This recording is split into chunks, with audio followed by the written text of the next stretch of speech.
Hello and praise the Lord.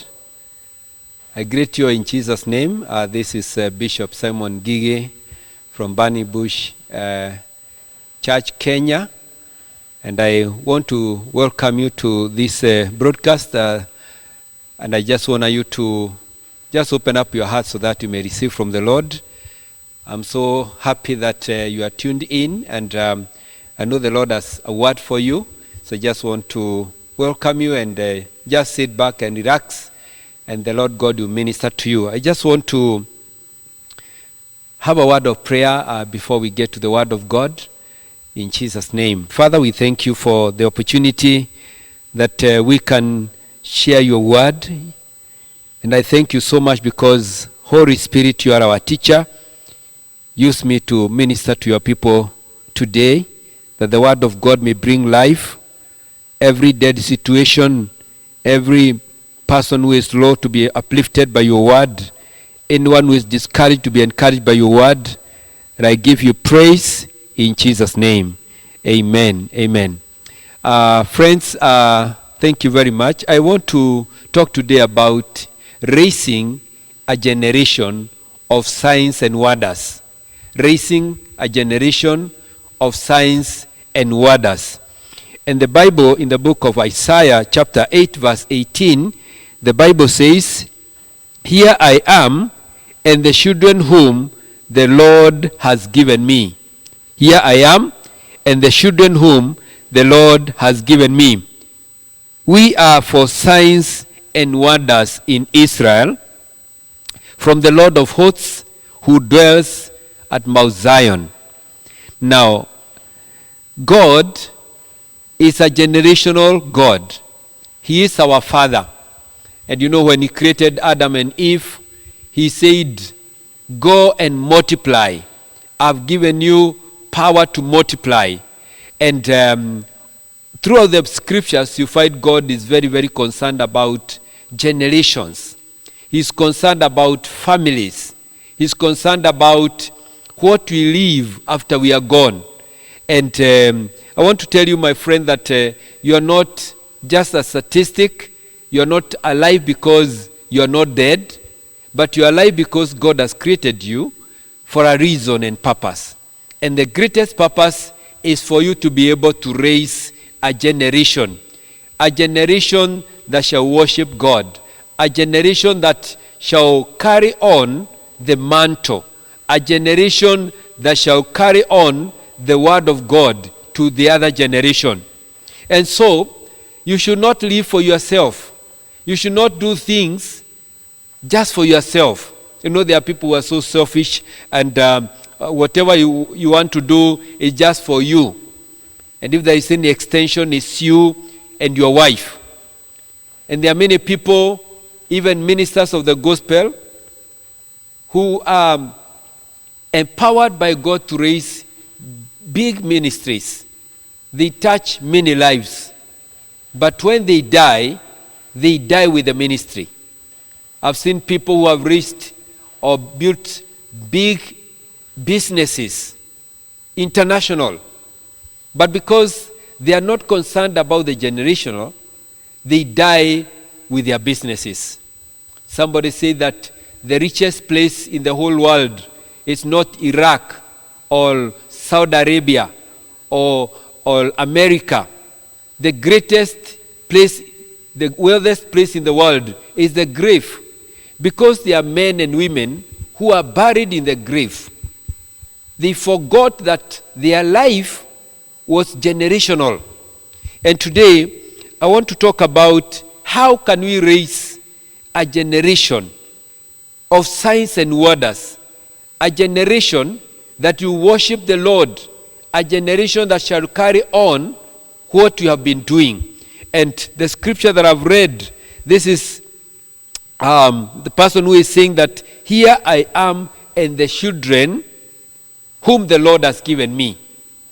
I know I'm talking to family people, I'm talking to young people, and I still want to tell you that you are also called to raise a generation.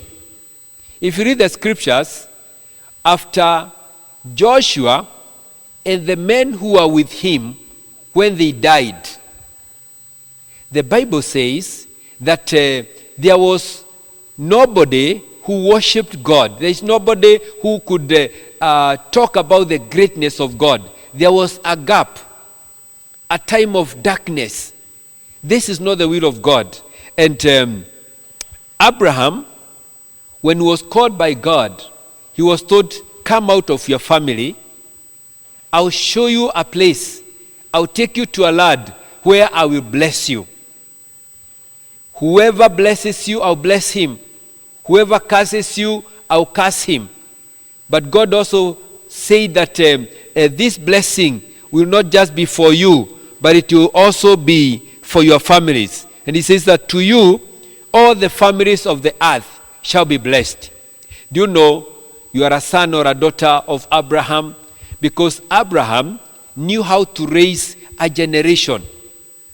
No wonder God is called God of Abraham, God of Isaac, God of Jacob. But apparently, it stops there. Why? It's because when Jacob came up, instead of also raising a son who would carry on the generation, he didn't do that.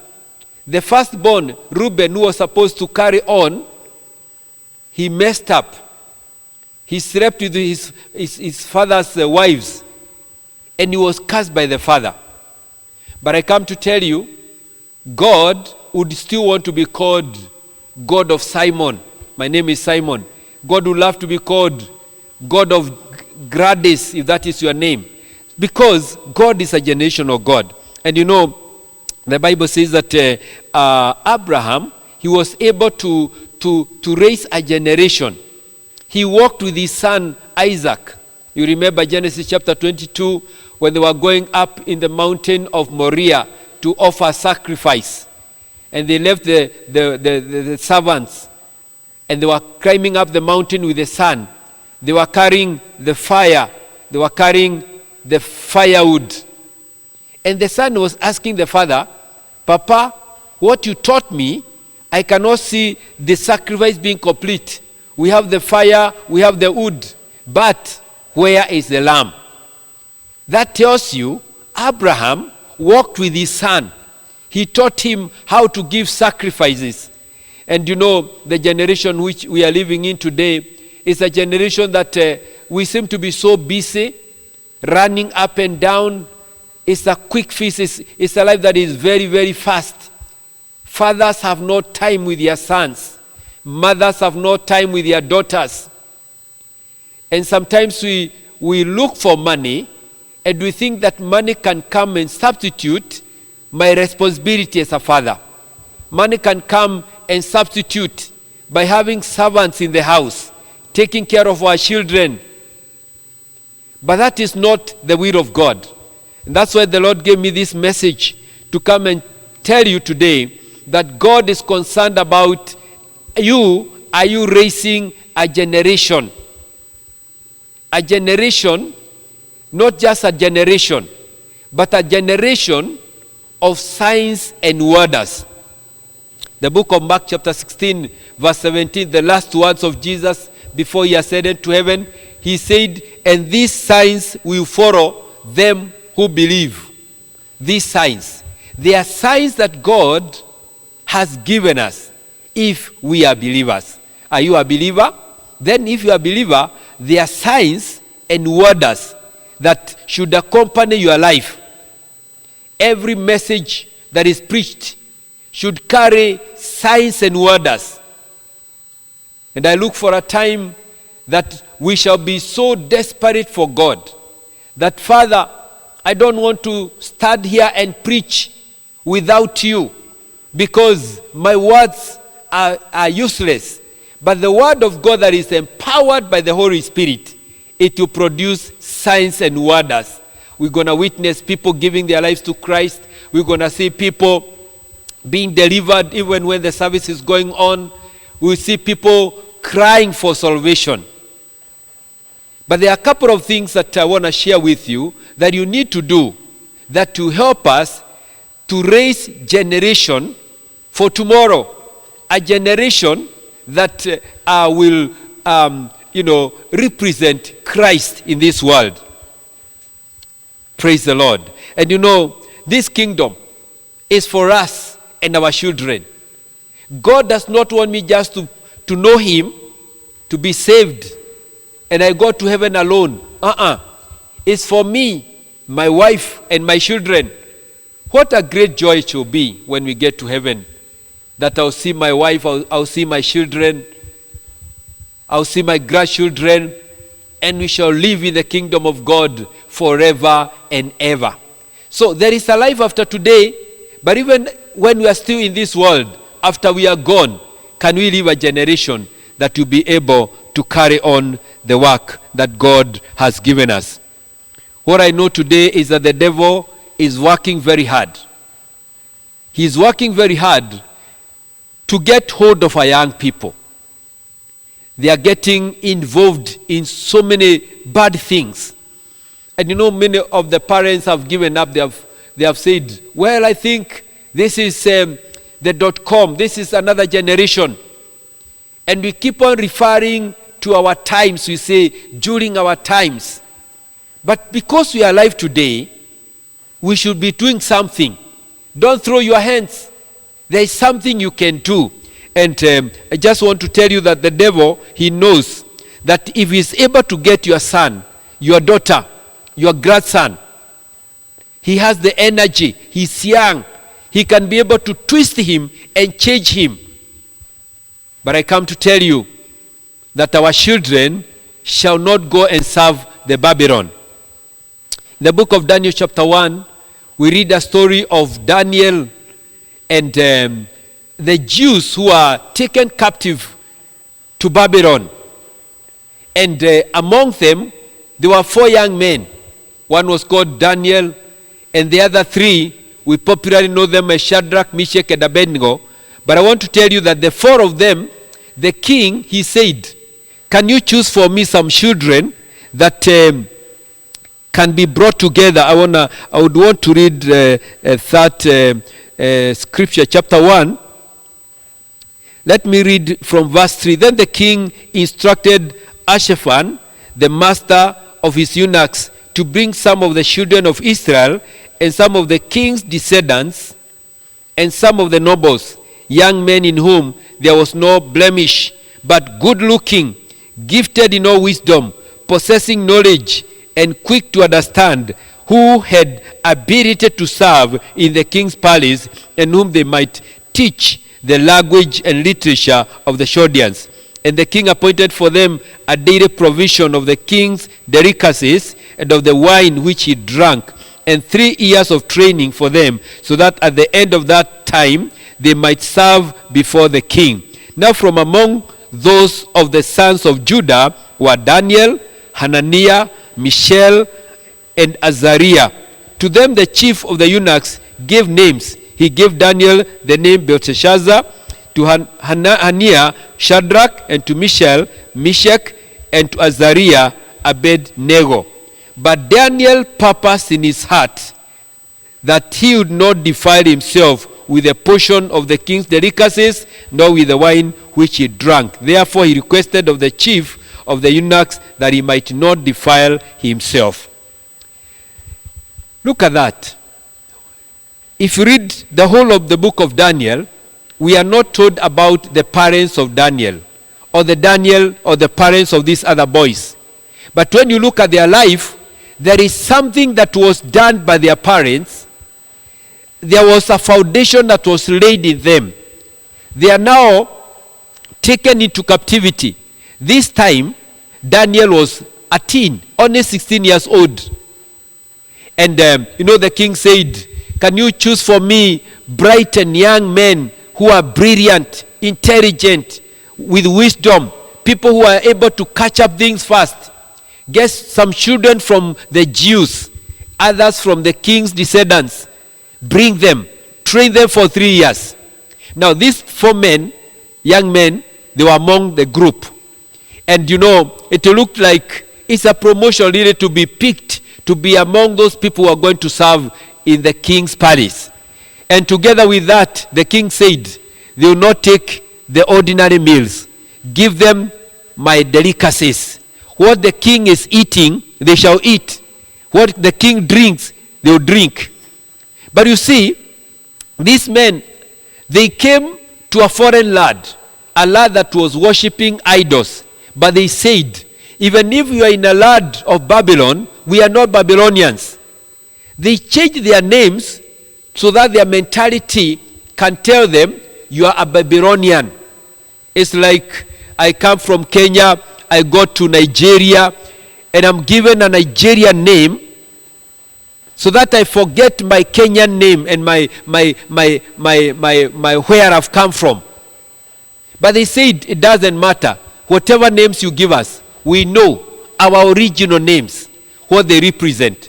Do you know, it's very, very important even to the kind of names that we choose, because every name has power. So these young men, they said, thank you for the delicacy. Thank you for the wine. Because the wine and the food that was given to the king, before it was presented to him, it was first offered to his gods as a sacrifice.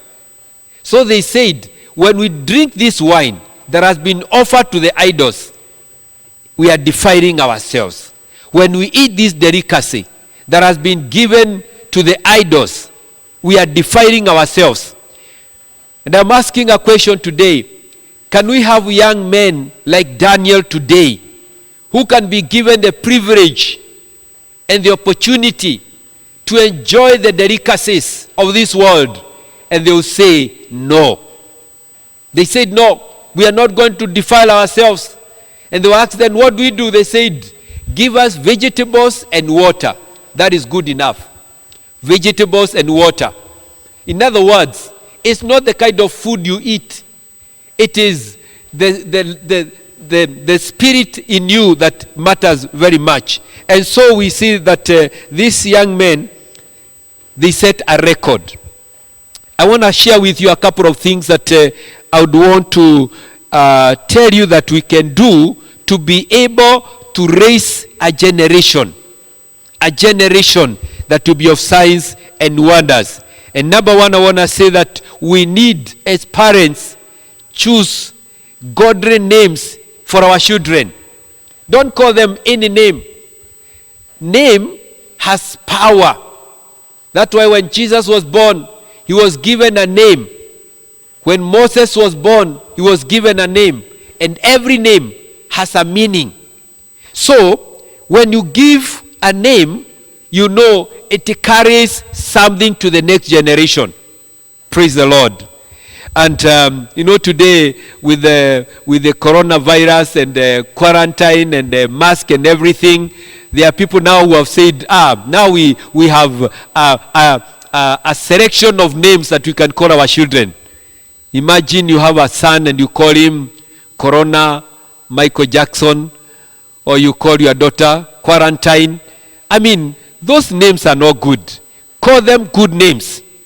One mama gave birth to a son and she bore him with a lot of pain. I think even the way he grew up was so many problems, and this mama called the son Jabez.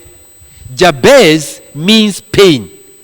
And this boy grew up because of the name he was given. He grew up living in pain. Every day he would walk down the street and somebody says, hey, Jabez. It reminds him of pain.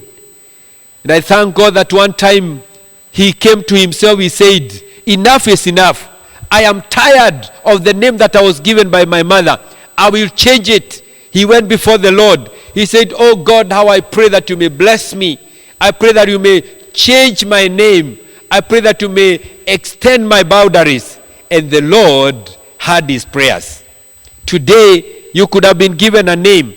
And you know that name, it carries some curses, some spirits that hold you back. Some of you I'm talking to, you could not be where you are today. But the name you are given, not even by your parents, even by people. You know, there are people, even in the street or wherever, the guys that you acquaint yourself with, they will give you a name. They will describe you. The word Moses was not a Hebrew name.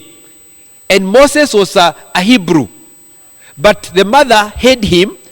She didn't give him a name. And then when she put him in an ark and put him in River Nile, the wife, or rather the daughter of a king, took him and she called him Moses. Because Moses is an Egyptian name meaning drawn from the water. So it was a situational name.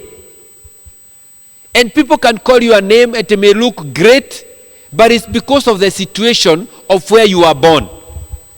But I want to tell you, you could have been given that name, you have suffered a lot. Today, you can say, I will change my name, just the way just the way Jabez changed his name. Jacob was also born, he was given the name Jacob. Jacob means a deceiver.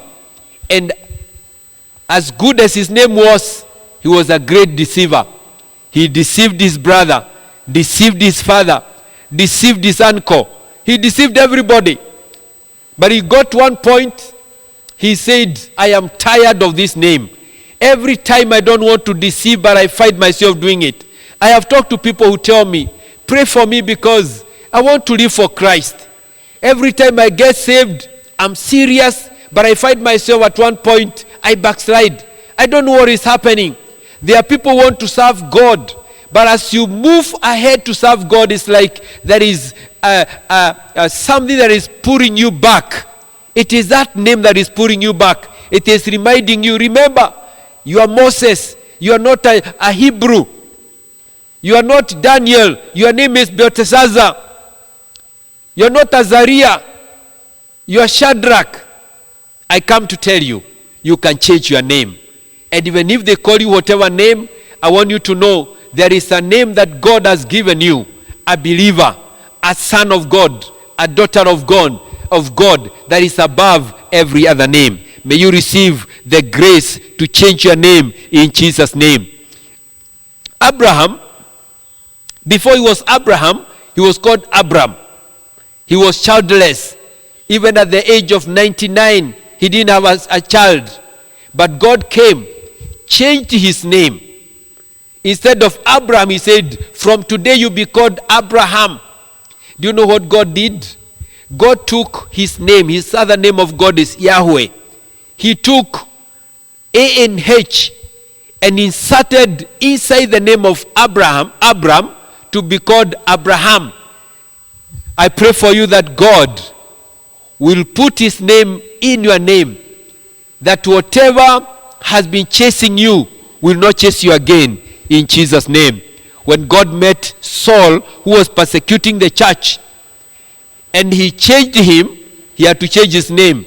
Because Saul was a persecutor, but Paul was a preacher of the gospel. I pray for you that God will change your name, that you shall serve the Lord in your generation and be able to pass it over on the other side in Jesus' name. And also, as a parent or a guardian, we have a responsibility to intercede for our children. Do you pray for your children? Or do you leave them to the world? Whatever happens to them, let me tell you, the devil is out there. The Bible says he's like a roaring lion, looking for one to devour. Our children is an easy prey for the devil. But when they wake up in the morning, before they go to school, can you call them, lay your hands on them, cover them with the blood of Jesus, pray for them? When they are studying away from you, commit them before the Lord every day. This is something the Lord put in me. My children, right from when they were born, I had a burden to be praying for them every day. Today they are grown up, but I want to tell you, even today, every day, if I'll close my eyes to pray, I'll mention them before the Lord. I have the power to control their life, not to go to Babylon, but to go to the kingdom of God by my interceding for them and praying for them. And this is very, very important. You know, Lot, he went with Abraham, and at one point he said, I want to go this side, where there were the plains, it was green, it was beautiful. Abraham went on the other side. But this young man, he made a wrong choice. He went there where there were plains, but God was not there. And one time God came to destroy Sodom and Gomorrah. But he had gone through Abraham. And he said, I know you have a son there. We are going to destroy Sodom and Gomorrah. He interceded. Actually, I believe Lot and his family could have perished together with the other people in Sodom. But because of Abraham interceding, pleading, he was saved and his children. Unfortunately, the wife was lost. Number 3, you need to teach your children the word of God. You're going to pray for them and teach them how to pray. The book of Deuteronomy chapter 6, verse 4 to 9, God told Moses, go and tell the children of Israel that this law shall not depart from the mouth of the children. They need to be taught during the day. They need to be taught all the time, because when they are taught the word of God, they will not deviate from them. Teach them before they go to sleep. Can you have a family altar? Pray with them. Let them know the power and the purpose of prayer. This is very, very important. Let them know how to pray. Tell them even to pray for you. And you know, like us fathers, sometimes we are so we want to show that we are okay. You cannot even give your child a prayer request. It's very, very important even to give them a prayer request, and that is very, very important. We need to counsel our children. We need to instruct our children. We need to discipline our children in the way that they may grow in the ways of the Lord. Also, I want to say this, and this is a very powerful statement, that inheritance is not what you leave with your children. Inheritance is what you leave in them. I have seen parents who have worked very hard. They have acquired a lot of wealth, a lot of properties, but when they die, their children, they fight and kill each other, fighting for that wealth. They become worshippers of God. They be people who can work hard, people who are not lazy, people who are honest. Can you cultivate something in them? That is something that you can leave for them, and they shall be able to carry on the same to the other generation. I see the story of Elisha and Elijah. Elisha was a spiritual son to Elijah. He followed Elijah. Even when Elijah was to be taken away, he followed him. Elijah would tell him, you go back. He says, I won't.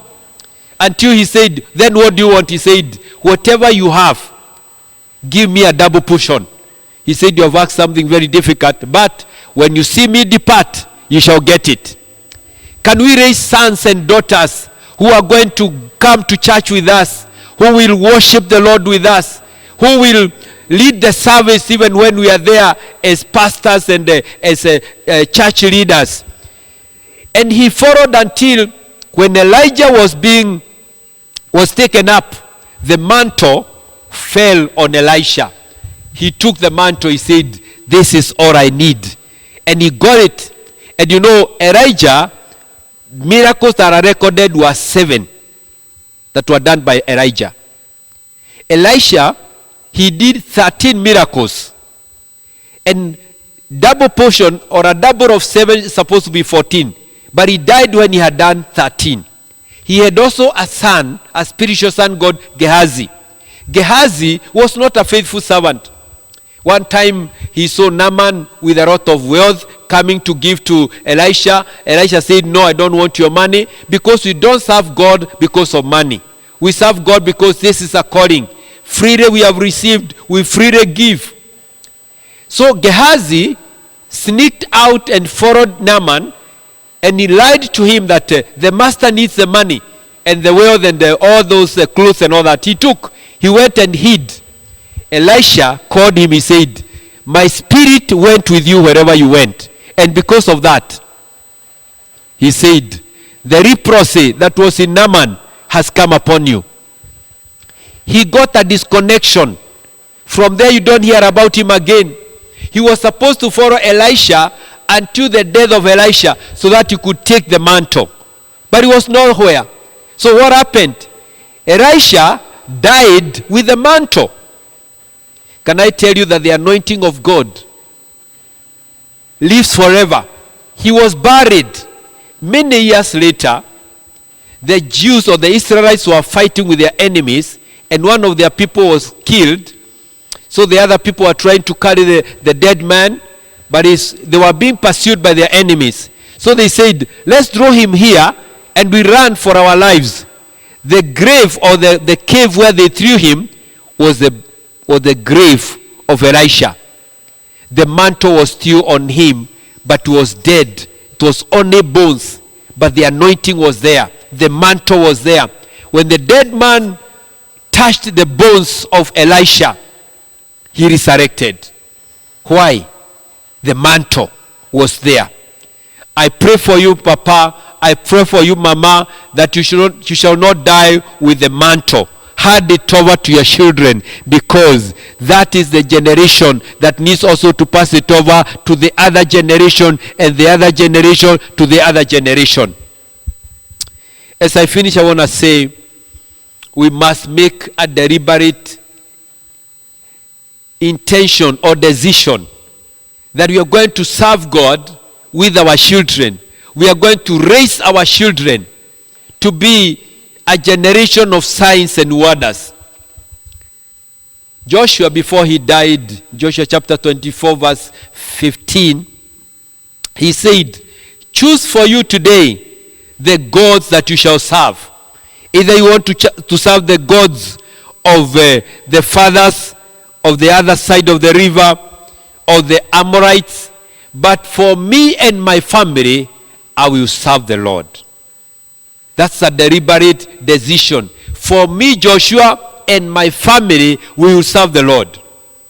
What would happen if every family would say, me and my family will serve the Lord? I'll take my children to church. I'll teach them the word of God. You know, the Bible says that even when they grow up, they will not depart from the path that you taught them. This is very, very important. Nehemiah, he was saying, chapter 4, verse 14, fight for your family, fight for your sons, fight for your daughters, fight for your wives, because this is a battle. We must be ready to fight for our children. Don't allow the devil to take your children and you say, it's okay, it's another generation. No, we are going to control the generation we are in for the sake of our children. I pray for you as I finish this broadcast, that the Lord God may help you to be able to set an example. You know, if you are not godly, your children cannot be godly. You cannot give what you don't have. Can I also tell you, whatever you give, it will come back to you. I pray for you that you shall not die before you have passed over the mantle to your children. I also pray for you that your children will not die before you. The purpose and the desire of God is that they will wait until your old age, when you are full of years, and you say, now I am ready to rest. They will be there to bury you. In the name of Jesus.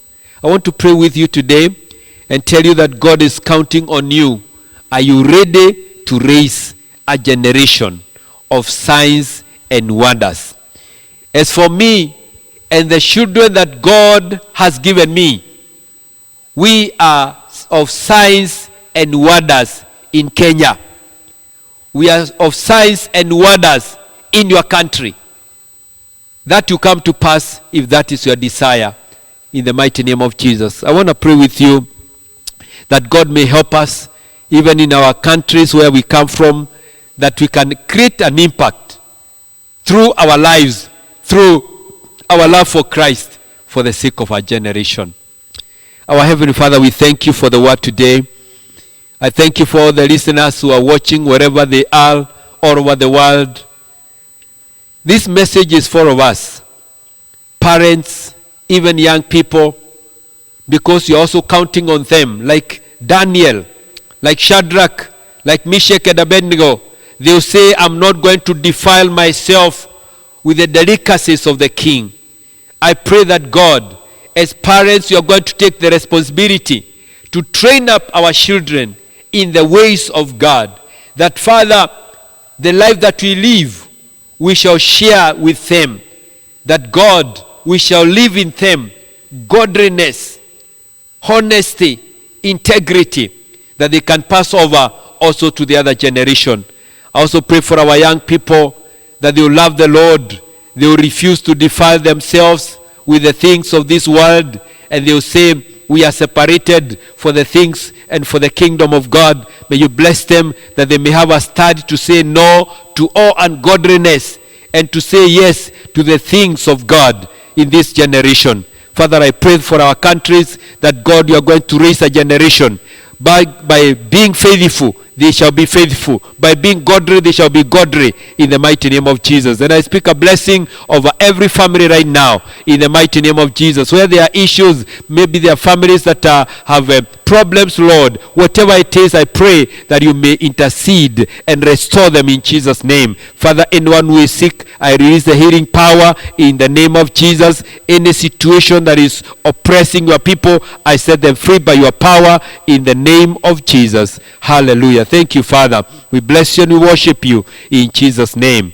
Amen. Amen. Thank you very much. This is Bishop Simon. I love you very much and thank you for watching. You can talk to me by either calling me or texting me. My number is 0724 61 5545. 0724 61 5545. It's a number in Kenya. If you want to use the code, is +254. You can also send an offering that you want to connect yourself with this message and this ministry. You are most welcome. May the Lord God bless you. And we have a pay bill which is the number 665013.